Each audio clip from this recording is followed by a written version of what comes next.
और 60 सेकंड में कुछ बड़ी खबरें आपको दिखाने के लिए अब हम आपको लिए चलते हैं न्यूज रूम, मेरे सहयोगी दीपा और आदेश के पास।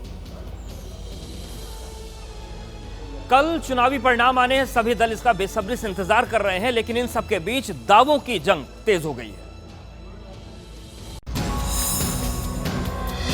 बहुत अच्छा परिणाम आएगा आपके सामने, इसमें कोई शक नहीं कि भारतीय जनता पार्टी का नहीं आएगा। हम सब जीत के लिए तैयार हैं। हमें तो यकीन है कि सरकार बनना तय। सबके अपने अपने जीत के दावे हैं। इंतजार है तो 3 दिसंबर का।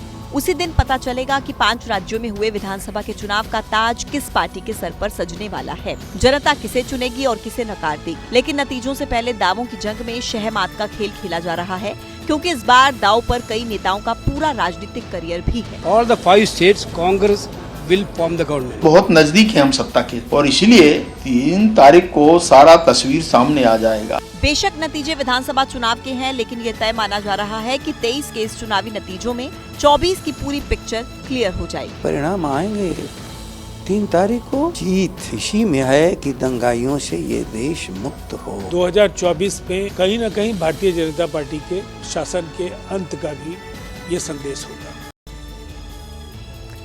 एग्जिट पोल आने के बाद अलग अलग दल अपनी अपनी जीत के दावे कर रहे हैं एग्जिट पोल को लेकर, लेकिन इसी बीच में चुनाव आयोग ने मिजोरम में काउंटिंग 4 दिसंबर को करवाने का ऐलान किया है। इसी पर दिखाते हैं रिपोर्ट।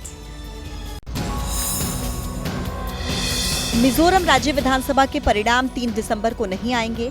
चुनाव आयोग ने काउंटिंग की तारीख में बदलाव किया है। राज्य में अब मतों की गिनती 4 दिसंबर को होगी। चुनाव आयोग ने प्रेस नोट जारी करके कहा कि आयोग को कई क्षेत्रों के प्रतिनिधियों से मतगणना की तारीख 3 दिसंबर यानी रविवार से बदलकर किसी अन्य सप्ताह के दिन करने का अनुरोध किया गया है। निर्णय इस आधार पर लिया गया कि रविवार का दिन ईसाई बहुल राज्य मिजोरम के लोगों के लिए विशेष महत्व रखता है। इधर कांग्रेस ने चुनाव आयोग के देरी से लिए गए फैसले पर सवाल उठाए हैं। कांग्रेस नेता जयराम नरेश ने अपने एक्स अकाउंट पर लिखा है, मिजोरम चुनाव में भाग लेने वाले राजनीतिक दलों ने वहां मतगणना रविवार 3 दिसंबर से सोमवार 4 दिसंबर तक बदलने को कहा था। 1 महीने से पहले इससे अपील की जा रही थी, लेकिन ईसीआई चुप रहा।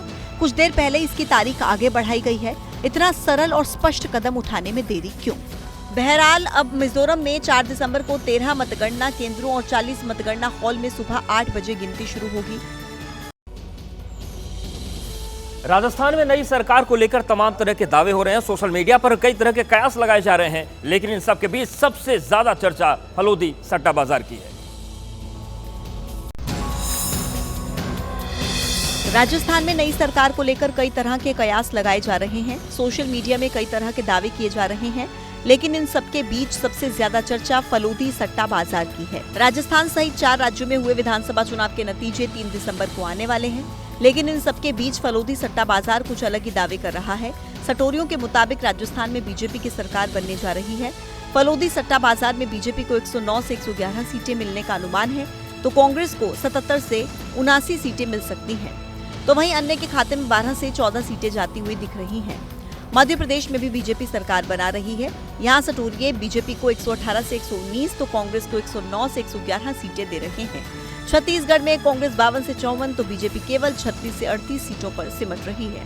अगर तेलंगाना की बात करें तो कांग्रेस 62 से 64, बीआरएस 45 से 47, एआईएमआईएम 5 से 7 तो बीजेपी केवल 5 से 6 सीटों पर सिमट रही है। राजस्थान में तो हमारे हिसाब से बीजेपी की सरकार बन रही है।